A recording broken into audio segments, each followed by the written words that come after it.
Seberapa greget kamu? Hari ini aku dibaptis di Sungai Yordan. Terus akunya yang dibaptis, air sungainya yang jadi bersih. Wow. Ayo teman-teman, selamat hari Minggu, selamat Pesta Pembaptisan Tuhan. Jadi Gereja Katolik seluruh dunia hari ini merayakan Pesta Pembaptisan Tuhan. Tuhan kok dibaptis? Yang kita tahu kan kalau orang dibaptis jadinya itu bersih. Jadi orang yang dibaptis itu dibersihkan dan juga mendapat pembaharuan, mendapat hidup yang baru. Lalu pertanyaannya, kenapa Tuhan Yesus butuh dibaptis? Kalau boleh saya bahasakan dengan bahasa yang sederhana, saya sih mengatakan karena kita sama-sama butuh. Dari pihak kita manusia, kita butuh suatu tanda, suatu sarana di mana kita ingin memperoleh keselamatan kita. Sedangkan dari pihak Tuhan, Tuhan juga butuh memberikan suatu tanda yang menjadi jalan dan terang bagi kita untuk bisa memperoleh keselamatan kita. Nah, pada hari ini Yesus dibaptis di Sungai Yordan oleh Yohanes Pembaptis. Kenapa Yesus kemudian datang kepada Yohanes untuk dibaptis? Padahal sebenarnya Yesus bisa saja memulai karya keselamatan itu sendiri, karena Yesus adalah sebagai pemenuhan dari nubuat Nabi Yesaya gitu loh. Nubuat perjanjian lama tentang kehadiran Mesias. Jawabannya bisa jadi sederhana. Kadang kita manusia ini lebih gampang untuk menerima sesuatu yang memang sudah kita kenal, yang sudah sangat akrab dengan kehidupan dan pemahaman kita.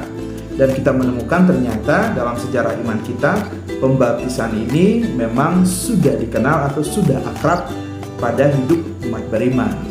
Kita boleh ambil salah satu contoh tentang Naaman, seorang panglima bangsa Aram yang menderita penyakit kusta. Kemudian Nabi Elisa menyuruh dia untuk membasuh dirinya di Sungai Yordan.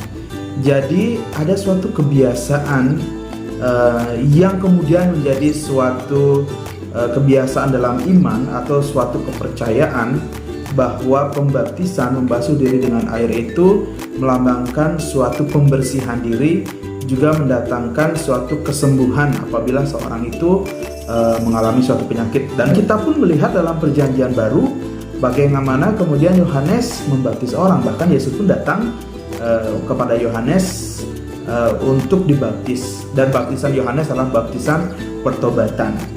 Nah, jadi kalau kita melihat suatu kebiasaan, suatu tradisi membasuh diri dengan air atau pembaptisan itu adalah sesuatu yang sudah sangat akrab dalam diri umat beriman, dalam diri orang-orang yang mengimani Tuhan. Nah, lalu pertanyaannya bagi kita, lalu kenapa Yesus kemudian datang kepada Yohanes? Kalau baptisan Yohanes itu baptisan pertobatan, kenapa Yesus datang kepada Yohanes? Apakah Yesus merasa bahwa dirinya juga berdosa? Tuhan kok dibaptis? Emangnya Tuhan punya dosa? Kan itu pertanyaan kita. Nah, inilah tadi yang saya katakan bahwa kita sama-sama butuh. Jadi kalau kita dibaptis karena kita membutuhkan suatu pembersihan diri dan juga suatu pembaharuan hidup. Yesus menyadari bahwa adanya suatu kebutuhan kita mendapatkan sesuatu yang sangat kita kenal untuk meraih keselamatan kita. Jadi ada suatu tanda sarana yang sangat kita kenal untuk meraih keselamatan kita. Maka dari itu kenapa Yesus memberikan dirinya dibaptis. Ya, sekali lagi saya katakan, Yesusnya yang dibaptis, ternyata airnya yang jadi bersih. Seperti itu. Jadi bacaan-bacaan suci pada perayaan Ekaristi Pesta Pembaptisan Tuhan secara keseluruhan berbicara tentang keselamatan. Kalau kita urut mulai dari bacaan pertama dari kitab Yesaya atau nubuat Yesaya, di situ dikatakan bagaimana Allah datang dan mengatakan bahwa perhambaannya sudah berakhir. Jadi umat pilihan Allah itu sangat dikasihi Allah, dan Allah datang dan memberitakan suatu keselamatan, berakhirnya penderitaan, dan Allah datang dengan kekuasaan dan membebaskan umat dari penderitaan dan membawa mereka berjalan di depannya.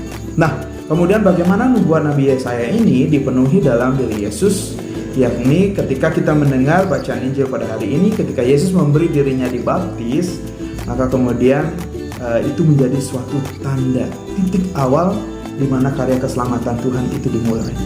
Dan surat Rasul Paulus kepada Titus hari ini mengatakan bahwa Allah menganugerahkan keselamatan, dan yang menyelamatkan kita itu adalah Allah sendiri.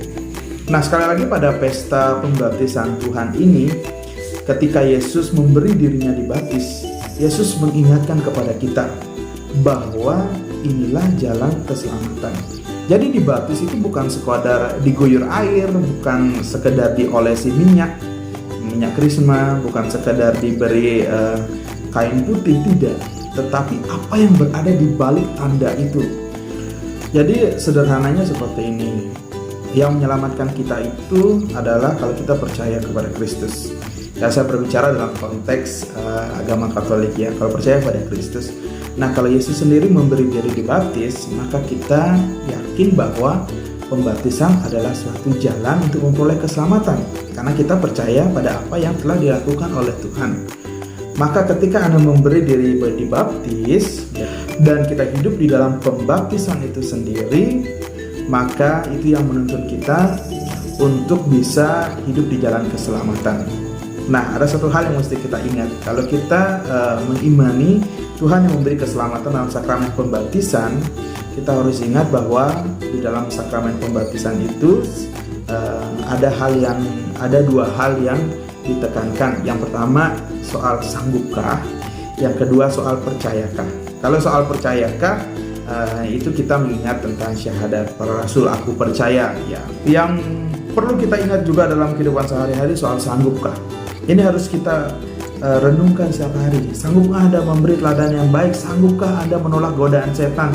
Sanggupkah Anda menolak segala tindakan yang tidak adil?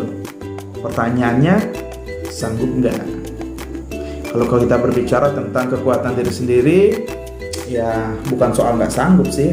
Kadang kita tidak sanggup untuk mengalahkan ego. Tetapi kalau kita mau melakukannya di dalam Tuhan, kita percaya pada Tuhan dan juga percaya akan pembaptisan, maka Tuhan yang akan menyanggupkan kita. Selamat pesta pembaptisan Tuhan. Tuhan Yesus memberkati. Tuhan Yesus nantiasa menjaga kita agar kita berada di jalan keselamatan.